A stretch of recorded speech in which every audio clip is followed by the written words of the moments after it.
Welcome to the Providing More podcast. I'm your host, Brent Saunders from PM Title. Today's episode is part one of a two-part series where we interview Nick Good, a top producer from Dallas, Texas. Nick and his team built a prospecting system that allowed them to sell over $146 million in real estate since 2017.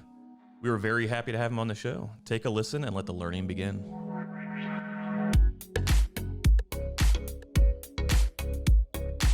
Thank you for joining us, Nick. I really appreciate it. So I just want to go ahead and dive right into it. And I know that you started back in 2005, and I saw that you started as an unlicensed assistant. So tell me about what were you doing before you got into the industry, and then why did you start as an unlicensed assistant? Absolutely. Well, I always use it as a running joke, and joke always has some half seriousness in it, right? Where I was doing the best job ever, which was I was delivering pizzas, and I was in college, delivering pizzas, and gas prices started going up in that '05 time frame, and look, I'm in Texas, I drive a big truck, so it's not gas friendly. And so as gas prices were starting to go up, I'm a logical thinker. It started eating into my tips and the money I was making. So I was like, all right, what else is out there that I can do? Real estate was not on other than my brother and I wanted to eventually become real estate investors. We had read Rich Dad, Poor Dad, tried to do at 18, tried to do a little bit of some real estate investing. It didn't, nothing came to fruition. But in college, we had our college job board and was going through it, seeing what else was a better opportunity to make some money that didn't involve just driving around. And there was a posting to become for a real estate assistant at a local brokerage near the University of Texas at Dallas, where I graduated from. And I applied for that job, got it, and that's how the unlicensed part came about. I was an unlicensed assistant, and I was working part time, right? So, in hindsight, looking back,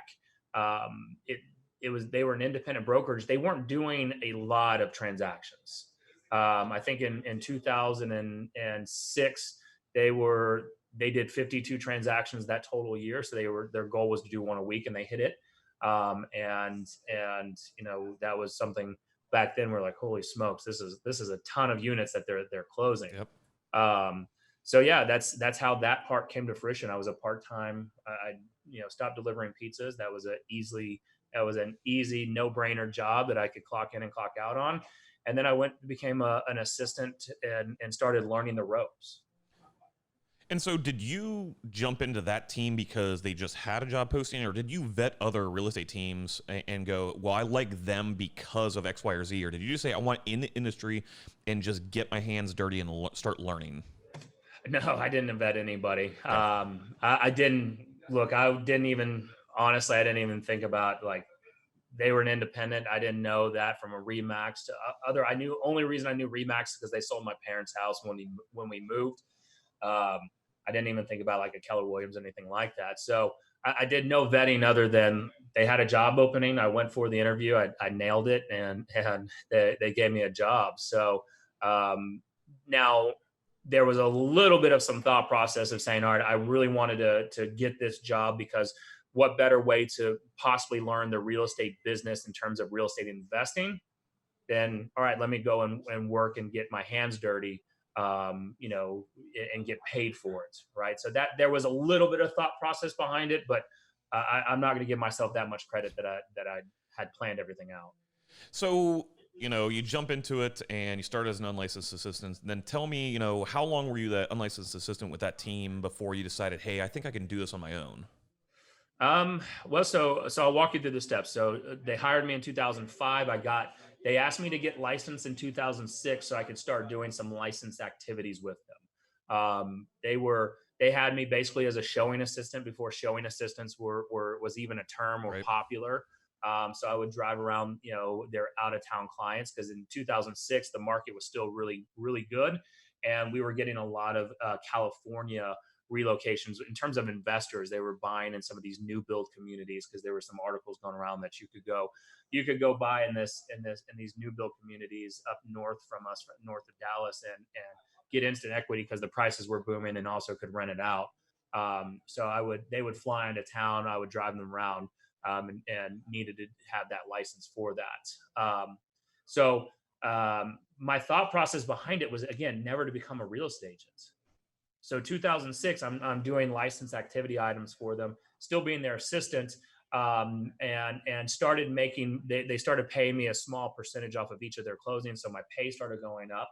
I was probably only making $25,000 to $28,000 a year because I was still in school. So fast forward to 2007. In 2007, I graduated college. I bought my first house. I just gotten married, and the brokerage that I was with, that I was an assistant for, they offered me a full-time salaried position. And I think they were going to pay me like $36,000. And then they were going to give me a little bit of an override off the business that they would bring in. And I had a thought process, and I'd asked the Jay Robbins, the broker, it was a husband and wife brokerage. I asked Jay, I said, "Hey, could I make $100,000 if I just became a real estate agent with you guys? I don't want the salary." And he's like, "Absolutely." So I turned down the job offer, graduated college in July, started full-time 100% commission in July as well. We just bought our house in July. I got married in October of 2007. So all these first things going on. Wow. And I did not make $100,000. In fact, I sold 3 houses in 2007. Wow. Right. And now did that start to discourage you at all, or did it motivate you? Both.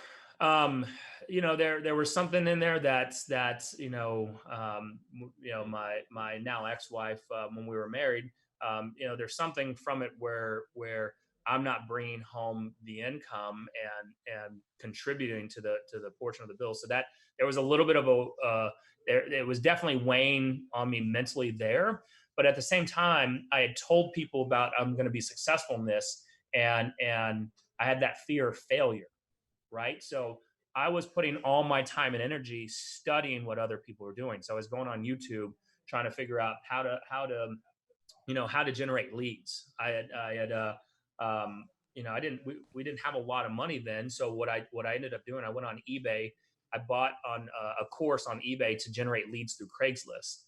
Now, the course I think was like $100 or something like that. I'm blanking out on how much it was, but I believe it was like $100, and that was a lot of money to me at the time. So in order to recoup that, what I did is I took that program and I actually resold it on eBay. Oh wow! To make my money back. A little bit of I think copyright problem, but desperate times come for desperate measures. But I started generating leads on Craigslist. And that was before I even had a website that had an IDX home search site. So I'm sending people from Craigslist saying, "Hey, come search houses on my site or foreclosures on my site." And people were getting pissed because they couldn't search houses on there. So I'm going to stop you right there. So what did that course teach you? I mean, what was the big takeaway? How were you generating these leads? And again, it may be different now, but just to kind of understand where you started in terms of generating leads. Here's the crazy thing. That course, if I go back and find it and gave it away, it would still work today. Wow. What it taught me to do, it was just giving me the headlines and giving me the descriptions to post to attract people in. And guess what? That hasn't changed. Like, Craigslist, even though Craigslist has changed a little bit where you can't do clickable links anymore, they'd have to do a copy and paste, from that. Right. It would still work if you're posting 100 plus posts a day. Right. So if you're just now starting out, or if you don't have enough leads going on, Craigslist is a free tool to go do it. There's ways that you can go and generate leads from there. So it was teaching me outside the box items. With Craigslist in 2007 was, I think, fairly new, or newish. And so it's just the outside the box thinking, right? That we're not 100% taught. And it wasn't taught in any of the traditional brokerages. Like the broker that I was with at the time, we weren't doing that. We were running, they were running it from a Sphere and past client referral campaign. And then they were doing direct mail and farming a neighborhood. So I knew how to do that, but I'm 24 years old in 2007. My friends aren't buying from me, right? Because they're broke or they're still in school. And then from there, my friends' parents weren't buying from their broke friend's kid, right? Right. So my sphere was not going to pay me at the time.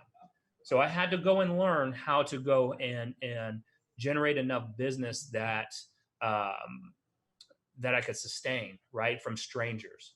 Now, looking back, that sounds really easy, but in 2007, that was not easy, right? And, I'm naive, I'm young, I don't know what I'm doing, and so I decided in December, really November of 2007, I decided to leave that independent broker. I started looking around, and when I say looking around, I had a friend who went to Keller Williams, and so my only look was to go to Keller Williams, right? So I didn't really vet brokerages at the time.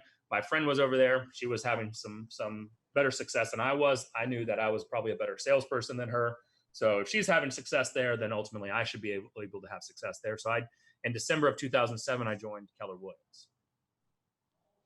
And so, I know that you said you didn't really vet anybody, but what attracted you to KW versus that independent brokerage? What did you see different? What was the differentiator that made you say, "Hey, I'm going to give KW a shot"?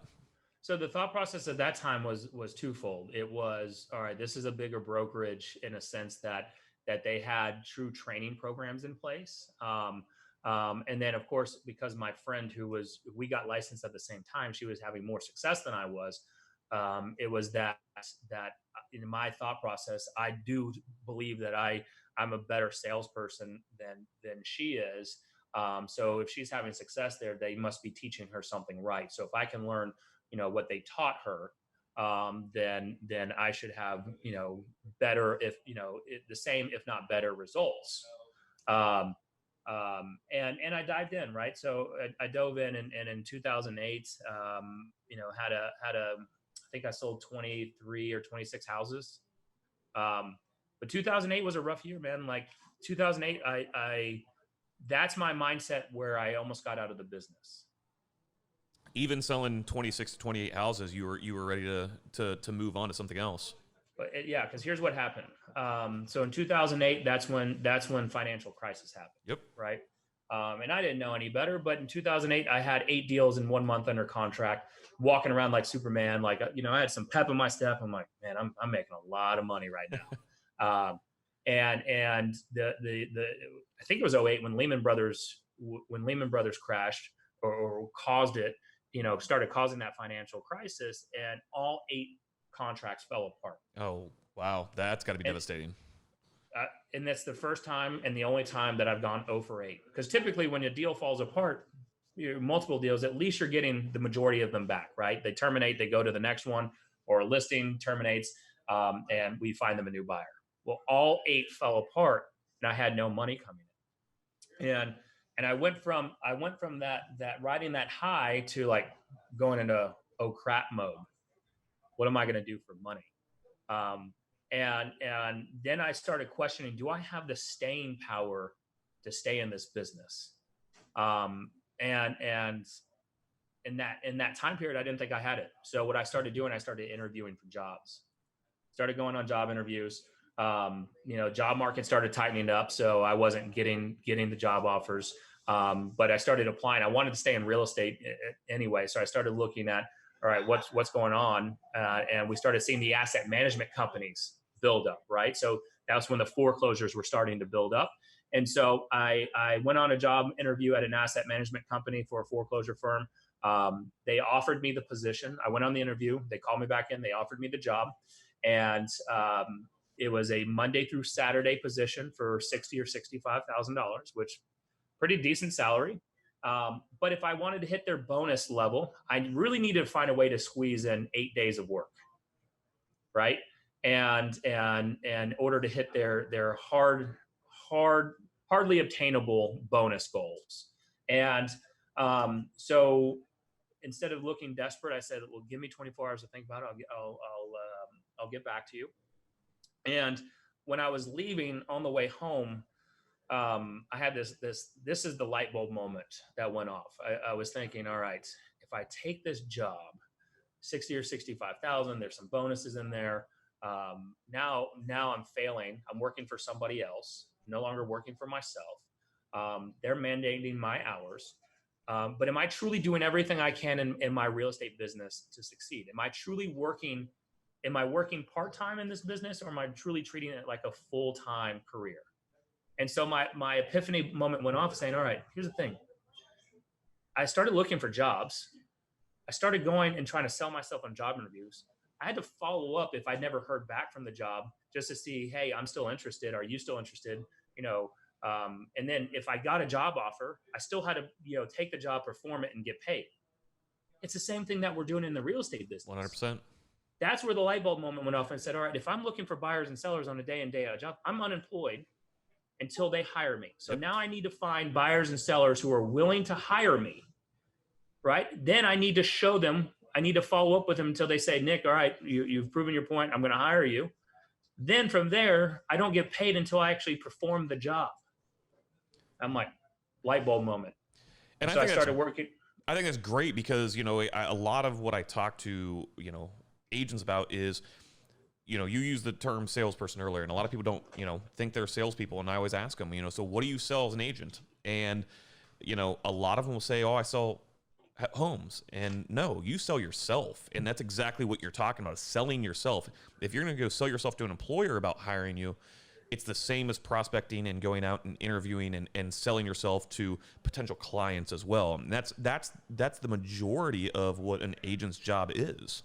Well, when you go on a job interview, when you're looking for a 9-to-5 W-2 salary job, are you not selling yourself in that interview? 100%. Right? So if you really want it, you're becoming a salesperson in that moment. If you're trying to, whether you're in a relationship and you're trying to get your way, maybe on a trip, are you not trying to sell the benefits of that trip, or whatever game plan you're trying to, motive or agenda you're trying to get with your partner? Like we're all salespeople. 100%. Right? When we got to stop looking at it as a negative word, and salespeople can still be consultative. Absolutely. And salespeople can still offer, advice. And so what I started doing in 2008 is then I went even deeper. I started studying prospecting based methods, right? Where I had to learn how to talk with strangers, build rapport, get them to understand the confidence in me. And my confidence needs to come out to them to say, man, if I don't hire Nick, maybe I'm making a bad decision. So right? I want to start creating that doubt. So what was the first thing you did to, you talked about these prospecting methods and everything. So what was the first, and I know you talked about the Craigslist already and everything. So what did you switch to after Craigslist to create the prospects and get these leads in, so that way you could start building a relationship and sell to the client, sell your services to them? So I'll do it. I'll give you a two-step process. I still double down on Craigslist, right? Because to be completely honest, even generating those Craigslist leads, I was not good at talking to them and following up and having a system and process. I was not treating it like day in and day out. I was not calling them. I was not calling right away, speed the lead. I was not following up when I should be following up, or following up enough. Like Brent, if you're going to tell me, hey, I'm thinking about buying in a year, great, I'll call you in a year. No, I'm not calling you in a year, because by then, if you've already made up your time frame, if your time frame's moved up, now I've lost that opportunity. Absolutely. Right? Or if I call you in a year, you've already been doing your research and talking to other agents. Now I'm behind the eight ball, and chances are you've already built a relationship with someone else that I can't overcome. Right? So I had to learn that but prospecting is just lead gen, and staying consistent and true to your lead gen, your daily lead gen activities, which is, if you have no business, it is 8 to 8 of calls and follow-ups and text messages, right? If you have business coming in, it's running like at the Good Home team here, Monday through Friday. Our team comes together in the office from 8 to 12, and we lead gen and prospect together, and we do our follow-ups together. That's fantastic. Yeah, it goes back to, I don't know if you've ever read the book Fanatical Prospecting by Jeb Blunt, but It's one of my favorite books, because he talks about, if you stop prospecting because you're busy, here in 3 months, you're going to be out of work, and you're going to look around and go, what happened? And it's, well, you stopped prospecting because you were busy, and you can never stop prospecting. It goes back to one of my favorite quotes is, when's the best time to plant a shade tree? 20 years ago. When's the next best time? Today, right? Yep. Start that prospecting now and never stop. So that time blocking is huge. But I want to go back to, you said, hey, if somebody says that I'm interested in buying in a year, and you set a reminder, call them in a year, you're behind the eight ball if you do that. So what are you doing to stay in front of them for that year in case their timeline moves up? Absolutely. Well, one, if you tell me a year, I'm going to follow up with you in 3 months. Okay. Right. And I'm going to tell you that. Be like, hey, Brent, just to let you know, I know you're a year out, but I just want to touch base with you in 3 months or so, just so we can continue to get to know each other, right? Because my goal is to earn the right to become your real estate agents and your real estate partner. So I'm going to just touch base with you in 3 months. I don't want to become an annoying pest, but I'll touch base with you as well. I'm going to shoot you a quick text just so you can have all my information, and you may or may not get a video email from me as well, so you get to hear, you get to see that I'm a real person. So I'm going to do everything to make sure that they know who I am. Right. When I get off the phone with you, Brent, I'm going to shoot you a quick text. I'm going to shoot a quick, possibly even a video text, just depending on my time, on my timing. And then I'm going to set you up on some drip campaigns just through some emails. I'm going to, if I can find you on Facebook, it used to be a little bit easier to find people on Facebook than when all the privacy laws started coming out, or the changes within the privacy, but it used to be a lot easier where I could find you. And then I would friend request you so that you can see that, again, I'm a real person. This is what I do day in and day out. I'm not part-time. We're moving houses. I want them to see our evidence of success, which is our closings, and we have little stories behind it. But if I can't find them, the next best thing to do is I send you a text message and an email with a link to my Facebook business page, so that they can, hey, go ahead and go like that, Brent. And if you do me a favor, that way, you don't have to get those annoying spammy emails from me. So I'll do everything I can to get them, try to plug in and get hooked into myself and the Good Home team. And so are you using a CRM? We are. We use a couple different ones. So I use Boomtown for my marketing and sales CRM. And then for our database campaign management, we use Salesforce. Okay. And you said you'd sometimes send a video text message. Are you using like BombBomb for that, or are you just videoing and sending it just as a video, just regular text message? So we were using BombBomb, but I didn't want my agents to become reliant on a third party system that, again, costs money. So we just send a straight text. We video it, just send a straight text through that way. You use Craigslist. What other sources are you using to find these prospects? I mean, I know a lot of people, that's the biggest problem, especially new agents getting into the market, is going, well, how do I find the business? How do I find people that are interested in buying or selling? So what are you using? Craigslist? Yeah. What else are you using? Well, just again, it depends on the lead gen levers they're wanting to go with. So if we're going to talk about prospecting based activities, Craigslist is still an okay one. We're not using that one as much anymore, just because we've got other measures. But if I didn't have a lot of money to budget for our monthly lead gen, and you're newer, then I would go into Facebook Marketplace. Facebook Marketplace is just like the Craigslist back in 07, 08, where you can start posting on Facebook Marketplace and start asking, if you're a renter, how much are you renting? Drop your payment down below, and then you can start, messaging them, and et cetera. Or if you're interested in learning how you could have the same, whatever your monthly rent is, how you could have the same mortgage payment, reach out to me. There's different measures you can do, but when it comes to like getting seller or listing leads, we use Vulcan 7. Vulcan 7 is a software company that pulls expireds and for sale by owner information, so that we can call them and reach out to them and get into rapport building and eventually setting an appointment and then getting the business. And so once you get those leads, do you have scripts for your team to run through, or is it just, hey, Realtor X, here's an expired or FSBO list, make calls, and I trust you to, kind of sell your services or the brokerage services on your own? No, we script it up. So again, when I'm putting myself back in when I was brand new, and I'm like, I hated role playing. I hated scripts. I didn't want to sound like a robot. I'm like, this is BS. This stuff doesn't work. And I was just saying that because I didn't want, I was scared to even jump on the phone. So I was giving every excuse for myself, like, this is not going to work. I'm not going to sound like an idiot or telemarketer. And again, that light bulb moment in '08 changed, and I started learning. Now I'll tell you, it didn't happen overnight. My first expired listing did not come until 2009. Right. So you got a lot of no's before you got that yes. Not even just a lot of no's. It was a lot of buildup in terms of, it wasn't just an overnight flip the switch.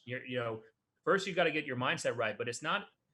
The lag time between that, at least for me, was almost a year. That 8 to 12 month period, right? So, I was still getting the Craigslist stuff, but building up the nerve to start cold calling. Even though cold calling today is my favorite thing, I'd rather cold call than hit up my sphere and say, hey, do you happen to know anybody thinking about buying or selling? I'd rather cold call through the phone book.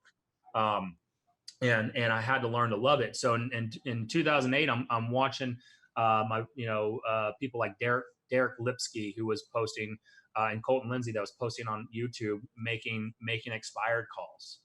And so I was watching them. This was towards the end of 2008. So I started mimicking what they were doing, learning the scripts. Scripts are the roadmap to the desired destination we want to go, right? So at first, you want to use the scripts so that you don't fumble and bumble all over yourself. Then as you start gaining confidence and getting better, you can then deviate from the script, but you still know the path of where you're wanting to go, right? Jordan Belfort, the Wolf of Wall Street, talks about the straight line persuasion, right? You have point A and point B. The quickest way is a straight line to get to point B, which is to set the appointment. Well, when you're talking to people, they're trying to throw you curveballs. They're trying to throw you objections. They're trying to throw you roadblocks and get you and veer you off course, that it'd be hard to pull you back into being like, well, Brent, it sounds like it's time to meet. And y'all were talking about, bulldogs or whatever. It doesn't make any sense, right? And so, your scripting in the beginning is getting you geared up to get you to prepare you to get so good that if you get thrown off course, you can quickly figure out how to get back on track. And so, yeah, we have everyone. From a new agent that joins the Good Home team, we go through a couple days worth of scripting. I do some calls in front of them. I make some calls with them, and then I throw them to the fire, right? Because I need to see, they're still going to fumble over themselves. They're still going to stutter, right? They're still going to talk in a quiet tone and not a control. They're not controlling the conversation, right? They're coming from almost like an apologetic call rather than an exciting call that, hey man, hey Brent, I've got some great news for you. We can help you. We are problem solvers. So if you're an expired listing, there was a reason why your home didn't sell. So let's figure out what that reason is and let's problem solve it so we can get you to that desired destination, whether that's to get you to Florida to be closer to family, whether that's just getting you out of this house that you can no longer afford, or maybe you just want to take advantage of the market and downsize. Cool. Let's figure out what the true motivation is. Let's dig so that when that time comes, I can earn the right to earn your business. I'm not gonna lie, that's a lot to unpack right there. That you said so much in just that couple of minutes, and I think that probably cold calling is probably 90% of agents or more their biggest fear. They hate that. So, I guess the first question is, you talk about scripts. Where did you get your, did you design these scripts? Are you using them from somewhere else? And how many do you have? Ooh, that's a great question. I haven't counted how many we have. I didn't design them. I just took what was online, right? Just Google for sale by owner and expired scripts and start testing out to see which ones work. So somebody else invented the wheel, so you don't need to now. Just go and take somebody else's hard work and use it.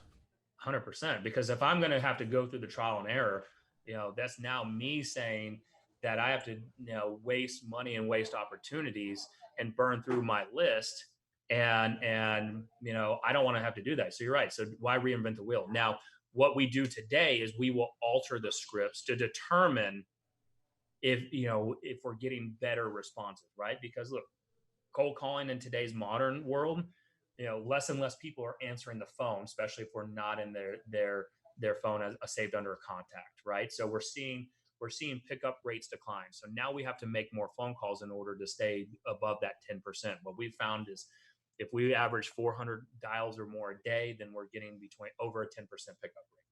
If we're under that, then we're falling in between a 6 to 8% pickup rate, right? And so, which is still okay, it's still a numbers game. But what we've found on expired listings is when we're talking to homeowners, we open up like, look, Brent, it looks like that your home is no longer on the market for sale. Did you give up on trying to sell that home? Right. So we've altered the script because a lot of people don't like to give up on things. Well, we just changed our mind. We just did X, Y, and Z. I'm like, great. Well, tell me, why do you think the home didn't sell?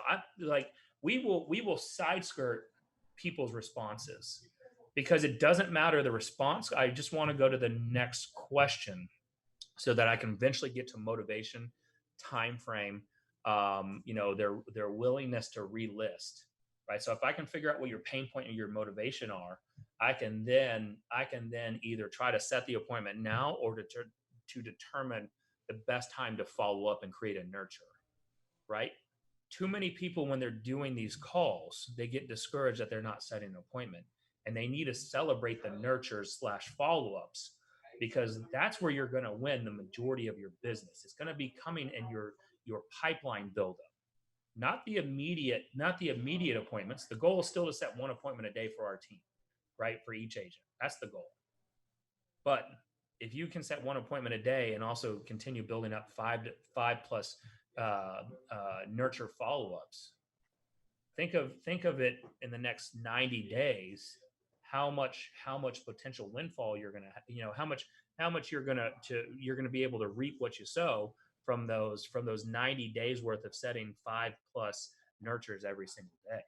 And I love that concept, and I love that mindset, because a lot of people overlook the value of branding and marketing and the relationship building. And again, it's a long-term relationship. And, if you build those relationships and you nurture, like you're talking about, you're going to be able to get referral business maybe even before that person may be ready to buy or sell, because you've built a relationship, you've nurtured it, and they may go, hey, I'm not ready yet, but here's somebody that is, and send them to you because you created a relationship. And I think people say it all the time, and I know I do, but real estate is all about relationships. It is not a transaction. It is a lifelong relationship that you have to create. And we got to remember that, right? Especially in today's times where we're having all these buzzwords of technology disruption and everything else. We have to remember that this technology is not going to disrupt the relationship side of this business, right? So stop, acting in fear of that, and start embracing that. Look, technology will help you get into more relationships, and the goal is still to get belly to belly, face to face. Yeah, I was talking to somebody the other day, and I liked their concept. They were talking about, big tech firms and real estate firms, talk about they're putting the technology into real estate. And they said, hey, I'm counterculture. I don't believe in that, because it's a personal relationship business. And they started literally using the tagline of putting taking the technology out of real estate. And I thought it was such an interesting concept, because I want to talk to somebody face to face. I want to meet with somebody. I don't want to go on a computer and either buy or sell my biggest asset, the most important thing, where my family lives. I mean, so it's amazing, how there's this kind of push to try to be tech savvy when it's about relationships. I love it. I mean, we've turned from 2009, when the Good Home Team, my brother and I partnered up in 2009 and officially started the Good Home Team, through today. Today is 2020, and we've turned from we've come full circle, where most real estate agents at the beginning are all relational and less transactional. We were transactional that turned relational, right? And so we have blended, because transactional gets a negative word, just like salespeople gets a negative word. But I'm a transactional person, that we've blended and married transactional and relational together. I still want to make sure that we're selling a lot of units, because that means we're also talking and meeting a lot of people. That also increases our opportunity for referral and repeat business, right? And so I look at it from using technology to I can use technology to still stay relational, and help increase my transactions by sending out mass text messages, sending out videos, and inviting people to our community events that we do. We do 6+ community events that are client appreciation events a year. So there's a lot of it that we can still use technology for to help us stay relational. So, and I want to back up a little bit as well. So, talking about the cold calling, you used a phrase that I thought was interesting and said that you learn to love cold calls, and you'd rather do that and go through the phone book than a lot of other prospecting methods and everything. So, how did you learn to love something that scared you when you first started, and you felt like a robot doing it when you first started? How did you learn to love that? What tips and tricks would you have to overcome that fear and to start loving something that's going to build your business so much? Well, first off, why do you think people are afraid of cold calling, or why do you think they have a fear of it? If you had to answer that. The most common response I get is that they're afraid that they're annoying people, and they are scared of having people tell them no and hang up on them.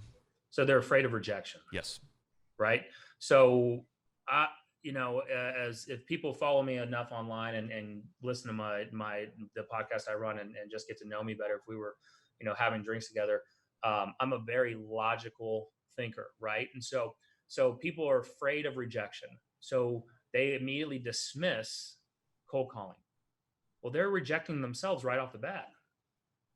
So they're the ones rejecting themselves. Absolutely. And what I've come to learn is we worry too much about what other people think. So in the beginning, I said, all right, am I annoying this person? Maybe, but they can just hang up. And guess what? I've had people that have hung up on me, that have told me, they've cursed me out, and then I've called them back a week or two later, and they've become clients of mine. Right? Usually when someone's annoyed, they're annoyed not necessarily because of you, but because of maybe some actions that happened that day or what's going on in their life. That's a temporary thing. So, I just have come from the mindset. I changed my mindset then and saying, look, first off, I want to have staying power in this business. I want to have a life worth having. I want to build an income that I'm not going to be able to earn in the corporate world. And so this is one of the paths that is going to get me there.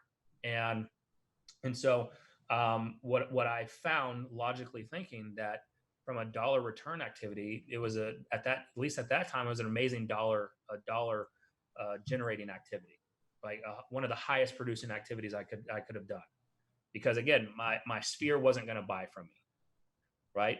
My sphere didn't start buying from me until I think I had a few in 2009, but really 11, 12, really that 11, 12 year, 2011, 2012 was when my sphere started buying, because they were graduating college, starting to get some money, getting out of debt, etc. So it's really just, again, working on your mindset and thinking logically and not letting that emotional side come in. So look, it's going to be harder for others because because I'm such a logical thinker, that you just got to look at the end results, right? You got to brush past the no's that you're going to get and say, that's one, those no's are one step closer to a yes. And it sounds cliche because we always hear that, but it's true. I mean, Absolutely. We've built a good, amazing, solid book of business just on cold calling alone.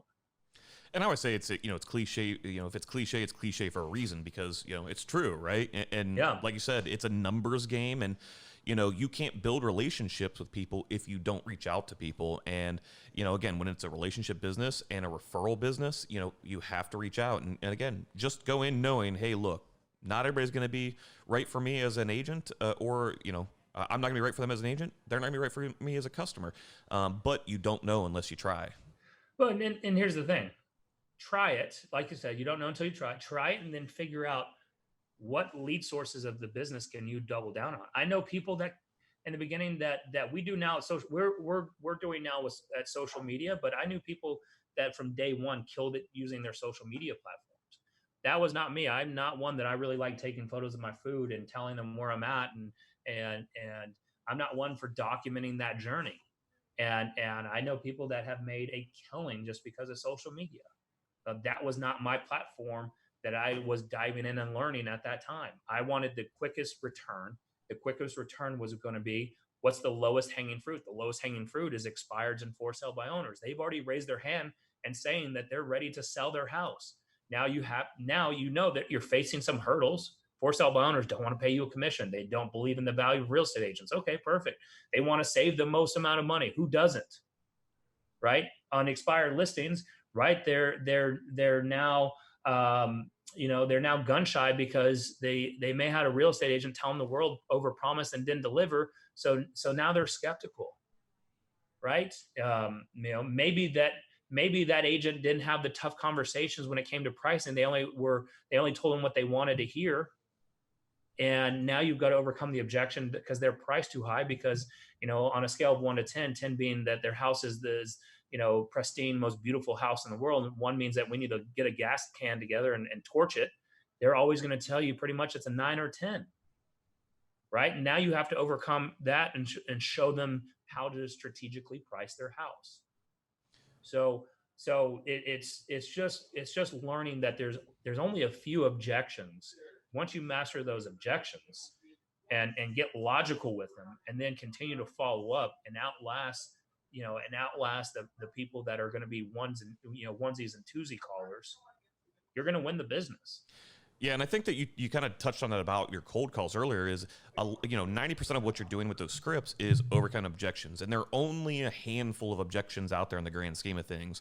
And if you learn how to overcome those objections, you learn how to service that client and secure that customer and everything. So I think it's definitely something that a lot of people don't realize, is that, hey, you're only going to have a handful of objections that you need to overcome, and you can learn how to overcome them very easily as you practice. And it's a muscle. You got to flex it, you got to practice, and it builds and gets better over time, and it gets easier to overcome those objections as you work that.